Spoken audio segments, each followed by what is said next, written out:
ವಿಜಯನಗರ ಜಿಲ್ಲೆ ಹೂವಿನಹಡಗಲಿ ಪಟ್ಟಣದಲ್ಲಿ ಧರ್ಮಸ್ಥಳ ಗ್ರಾಮಾಭಿವೃದ್ಧಿ ಯೋಜನೆ ಭಾಗ 2 ಯೋಜನಾ ಕಚೇರಿಯಲ್ಲಿ ಈ ದಿನ ನಾಡ ಹಬ್ಬ ದಸರಾದ ಪ್ರಯುಕ್ತ ಕಚೇರಿಯಲ್ಲಿ ಪೂಜಾ ಕಾರ್ಯಕ್ರಮ ನೆರವೇರಿಸಲಾಯಿತು. ಈ ಕಾರ್ಯಕ್ರಮದಲ್ಲಿ ಶಾಸಕರು ಕೃಷ್ಣ ನಾಯಕ್ ಭಾಗವಹಿಸಿದ್ದರು. ಜಿಲ್ಲಾ ನಿರ್ದೇಶಕರಾದ ಸತೀಶ್ ಶೆಟ್ಟಿ ಸರ್, ಮಾನ್ಯ ಯೋಜನಾಧಿಕಾರಿಯಾದ ಸುಬ್ರಹ್ಮಣ್ಯ ಸರ್, ಜನಜಾಗೃತಿ ವೇದಿಕೆ ಸದಸ್ಯರು, ತಾಲೂಕಿನ ಎಲ್ಲಾ ಮೇಲ್ವಿಚಾರಕರ ಶ್ರೇಣಿಯ ಸಿಬ್ಬಂದಿಗಳು, ಕಚೇರಿಯ ಸಿಬ್ಬಂದಿಗಳು, ಸಿಎಸ್ಸಿ ಸೇವಾದಾರರು, ಜ್ಞಾನದೀಪ ಶಿಕ್ಷಕರು, ಸೇವಾ ಪ್ರತಿನಿಧಿಗಳು ಉಪಸ್ಥಿತರಿದ್ದು ಕಾರ್ಯಕ್ರಮದಲ್ಲಿ ಭಾಗವಹಿಸಿ ವಿಜೃಂಭಣೆಯಿಂದ ಪೂಜಾ ಕಾರ್ಯಕ್ರಮವನ್ನು ನೆರವೇರಿಸಲಾಯಿತು.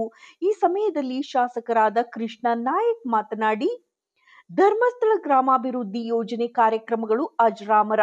ಈ ಕಾರ್ಯಕ್ರಮದಲ್ಲಿ ಭಾಗವಹಿಸಿದ್ದಕ್ಕೆ ತುಂಬಾ ಸಂತಸವೆನಿಸುತ್ತದೆ.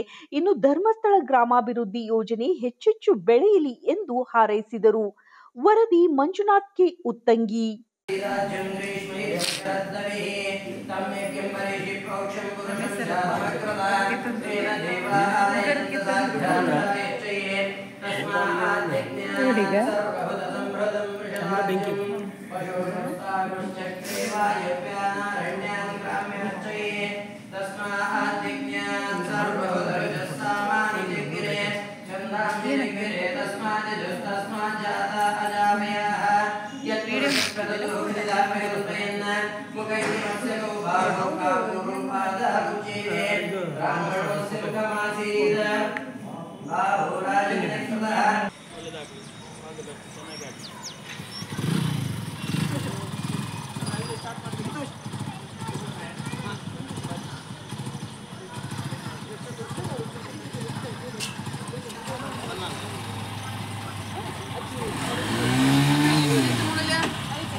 ನೀವು ಅವರಿಗೆ ಅರ್ಶನ ಕುಂಕುಮ ಎರಡು ಹಚ್ಚಬೇಕು. ಕುಂಕುಮ ಹಚ್ಚಬೇಕಾದ್ರೆ ಹಣೆಯಿಂದ ಕೈ ಹಾಕಿ ಹಚ್ಚು.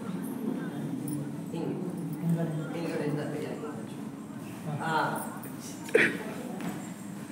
ಮದುವೆ ಯಾರ್ಯಾರು ನೋಡಿಲ್ಲ ಎಲ್ಲ ಮೂವಿ ಮಾಡ್ಬೋದು.